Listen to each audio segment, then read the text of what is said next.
Olá, gente. Estamos de volta para mais uma aula de história. Há pouco fiz uma introdução e agora vamos lá para a aula 01 sobre a Revolução Russa.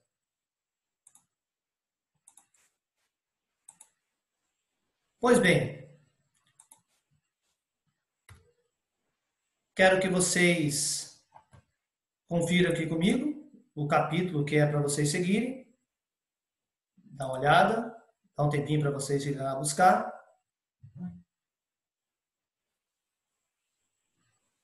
Ok? Bora então?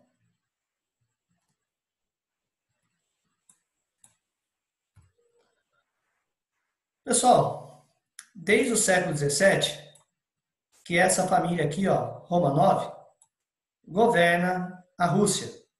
Olha que a Revolução Russa só ocorreu lá no século XX, hein? 1917.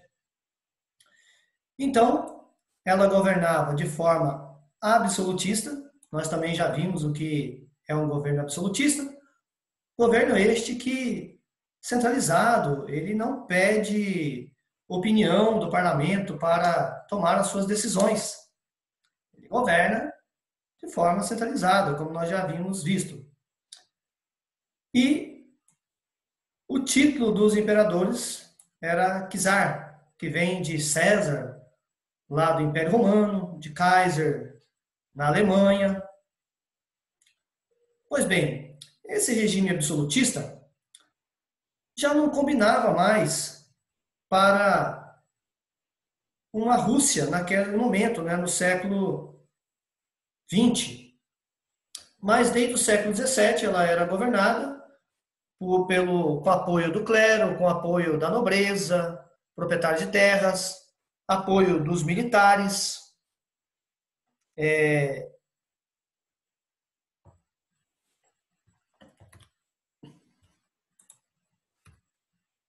no início do século XVIII, a Rússia, através do Pedro o Grande, assim era chamado, ele vai fazer algumas reformas, vai adotar alguns costumes lá do Ocidente, ele desenvolve uma indústria com mão de obra servil, vai estimular a entrada de pessoas capazes, técnicas, intelectuais lá do Ocidente, vai expandir todo as suas fronteiras. E no século XIX, um outro rei, um outro czar, Alexandre II, ele vai fazer uma coisa interessante. Ele vai eliminar a servidão, ele vai expandir as fronteiras russas até ou melhor, desculpa, ele vai eliminar a servidão, ele vai tentar fazer com que esses camponeses tenham uma mudança de vida, porém continua a mesma coisa, a situação miserável. E diante desse cenário, muitos vão para as cidades tentar lá um trabalho novo, porém aumenta o número de desempregados e, consequentemente, vai acontecer isso, ó. Aumenta a mão de obra e diminui o salário.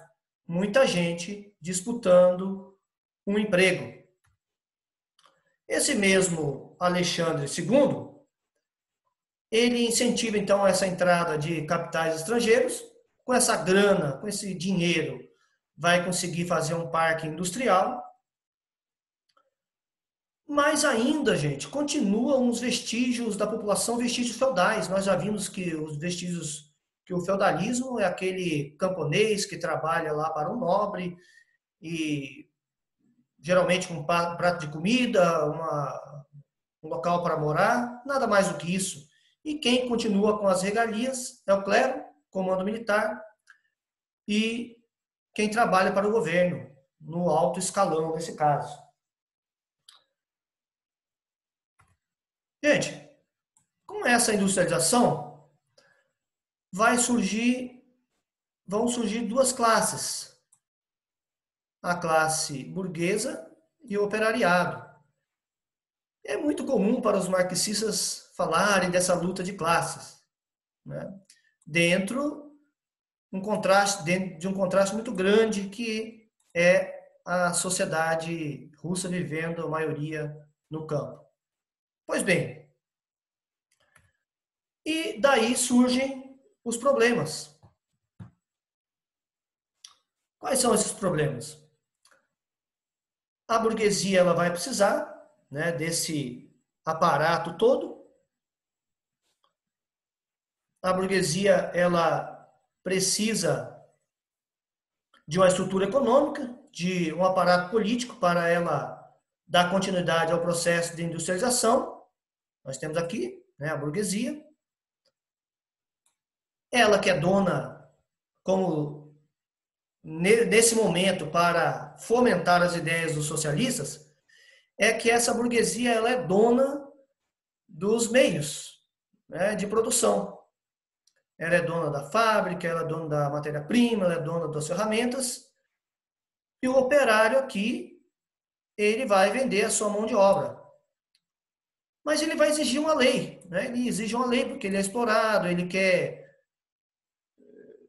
que o salário dele aumente, porque está ganhando muito pouco, as péssimas condições de vida dele é muito ruim, trabalha demais. E olha, hein, que parece que nós não vimos isso aqui atualmente, né? E aqui está o depoimento de um trabalhador. Não nos é possível ser instruídos porque não há escolas. E desde a infância devemos trabalhar além de nossas forças por um salário ínfimo. Quando, desde os 9 anos, somos obrigados a ir para a fábrica, o que nos espera? Nós nos vendemos aos capitalistas por um pedaço de pão preto. Guardas nos agridem a socos e cacetadas para nos habituar à dureza do trabalho.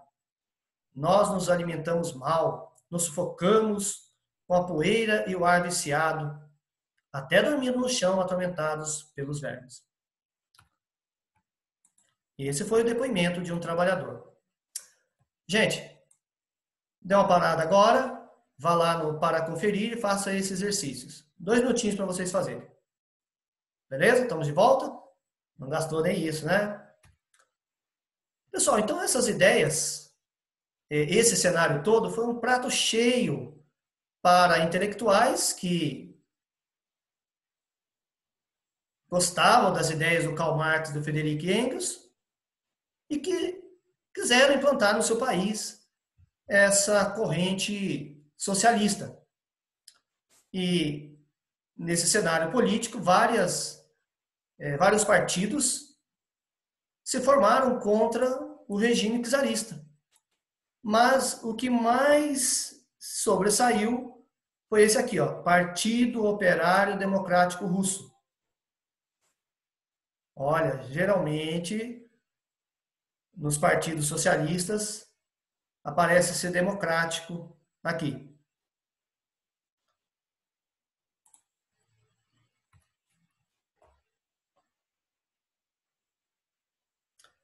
Gente, então, porém, nesse partido havia divergências de ideias. E ele vai se dividir em dois. O mencheviques, que significa maioria, e o bolcheviques, ou melhor, mencheviques minoria, bolcheviques maioria. Esse aqui liderado por Martov, o outro por Lenin. Pessoal, as ideias deles diferiam assim. O Martov, ele achava que para implantar o socialismo precisava primeiro haver uma estrutura sustentada pela burguesia. Por isso que eles vão fazer uma aliança lá com a burguesia. Já o Lenin não. O Lenin falou, não, o proletário que tem que assumir e ainda através de uma luta armada.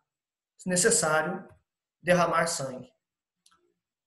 Até que em 1905 surge uma outra corrente, liderada por Trotsky, que ele vai dizer, olha, a ditadura, tem que haver uma ditadura, né, desse proletariado, e essa revolução tem que começar na Rússia, mas ela tem que crescer e ir para o mundo todo. Essas são as ideias.